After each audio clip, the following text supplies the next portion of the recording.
یہ کہانی ہے اللہ کے ایک عظیم نبی حضرت سلیمان علیہ السلام کی، جو حضرت داؤد علیہ السلام کے بیٹے تھے، اور اللہ تعالیٰ نے انہیں ایسی عظیم بادشاہت عطا کی جو کسی اور کو نہیں دی گئی۔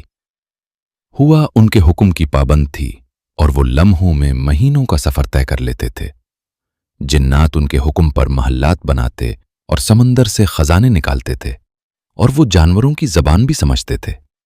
ایک دن جب ان کا لشکر گزر رہا تھا تو ایک چیونٹی نے کہا کہ اپنے بلوں میں داخل ہو جاؤ، جس پر سلیمان علیہ السلام مسکرا دیے۔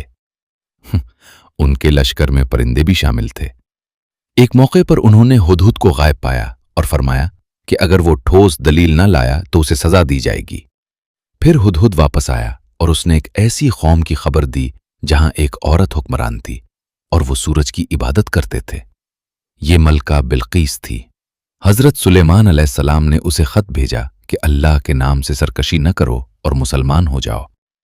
ملکہ نے اپنے درباریوں سے مشورہ کیا اور جنگ کے بجائے حکمت سے کام لیتے ہوئے تحفے بھیجے، لیکن سلیمان علیہ السلام نے وہ تحفے رد کر دیے اور فرمایا کہ جو اللہ نے مجھے دیا ہے وہ تمہارے مال سے بہتر ہے۔ پھر انہوں نے فرمایا کہ کون ملکہ کا تخت یہاں لائے گا؟ ایک جن نے پیشکش کی، مگر ایک ایسے شخص نے جس کے پاس علم تھا کہا کہ میں پلک جھپکنے سے پہلے لا سکتا ہوں، اور واقعی تخت فوراً حاضر ہو گیا۔ جب ملکہ آئی تو اس کے تخت کو تھوڑا بدل دیا گیا اور اس سے پوچھا گیا کہ کیا یہ تمہارا تخت ہے؟ وہ حیران ہو گئی اور بولی کہ یہ ویسا ہی لگتا ہے۔ پھر اسے ایک شیشے کے محل میں لے جایا گیا جس کے نیچے پانی بہہ رہا تھا۔ وہ اسے پانی سمجھ کر اپنے کپڑے اٹھانے لگی، مگر پھر اسے معلوم ہوا کہ یہ شیشہ ہے۔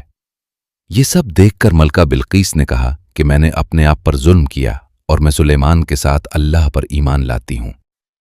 اور اس واقعے سے ہمیں یہ سبق ملتا ہے کہ اللہ کی قدرت سب سے بڑی ہے، طاقت سے زیادہ حکمت اہم ہے، اور حق کو پہچاننا ہی اصل کامیابی ہے۔